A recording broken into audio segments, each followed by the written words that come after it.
हाल ही में राहुल गांधी ने Texas America में भारतीय प्रवासी समुदाय को संबोधित किया और अपने भाषण के दौरान उन्होंने एक ऐसी बात कह दी है जिसने पूरे देश में बवाल मचा दिया है। राहुल गांधी ने अपने भाषण के दौरान बोला कि देवता का मतलब भगवान नहीं होता। ये बयान सुनते ही सभागार में एक हलचल मच गई। लोग इस बात को समझने की कोशिश करने लगे कि आखिर राहुल गांधी क्या कहना चाह रहे हैं। राहुल गांधी ने धीरे धीरे अपनी बात की सफाई देते हुए कहा कि भारतीय संस्कृति और सभ्यता में देवता शब्द का बहुत गहरा और व्यापक अर्थ है। ये सिर्फ किसी ईश्वर या भगवान का संदर्भ नहीं है, बल्कि ये उस शक्ति या ऊर्जा का प्रतिनिधित्व करता है जो सृष्टि में व्याप्त है। उन्होंने समझाया कि हमारे ऋषि मुनियों ने जब देवता शब्द का प्रयोग किया तो उसका सीधा अर्थ किसी ईश्वर या सर्वोच्च शक्ति से नहीं था, बल्कि उन गुणों से था जो हम मनुष्यों में भी हो सकते हैं।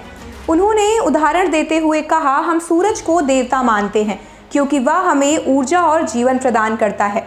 हवा, पानी, धरती ये सब हमारे लिए देवता हैं क्योंकि ये हमें जीवन जीने के साधन देते हैं। इनका कोई एक विशिष्ट रूप नहीं है, ये सभी अपने गुणों के कारण देवता कहलाते हैं। राहुल गांधी ने अपने इस विचार को और भी स्पष्ट करते हुए कहा, देवता कोई ऐसा नहीं है जिसे हम केवल पूजा के लिए मंदिर में स्थापित करें।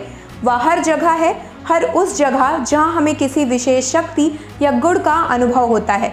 जब हम किसी व्यक्ति में साहस, दया या प्रेम देखते हैं तो हम उस व्यक्ति को देवता कह सकते हैं। उन्होंने अपने इस विचार को भारतीय संस्कृति और पश्चिमी विचारधारा के बीच के अंतर से भी जोड़ा। राहुल गांधी ने कहा कि पश्चिमी सभ्यता में गॉड का मतलब एक सर्वोच्च शक्ति या सर्वशक्तिमान व्यक्ति से है जिसे केवल पूजा जाता है, जबकि भारतीय परंपरा में देवता का मतलब केवल पूजा तक सीमित नहीं है, बल्कि ये जीवन के हर पहलू में है। ये हमारे रोजमर्रा के जीवन के हर छोटे से छोटे अनुभव में निहित है। राहुल गांधी ने यह भी बताया कि कैसे भारतीय संस्कृति ने हजारों वर्षों से प्रकृति और उसके तत्वों को देवता मानकर उनका सम्मान किया है।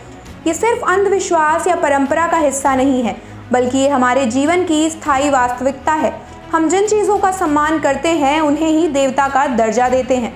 यही कारण है कि हम पृथ्वी, जल, अग्नि, वायु और आकाश को पंच महाभूत मानकर उनकी पूजा करते हैं।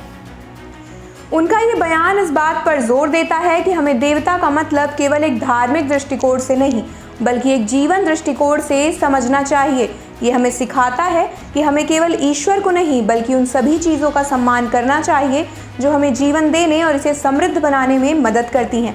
सभा के अंत में राहुल गांधी ने इस बात पर जोर दिया कि भारतीय समाज और संस्कृति की ये गहरी समझ और दर्शन ही हमें एक बेहतर इंसान बनने की प्रेरणा देती है।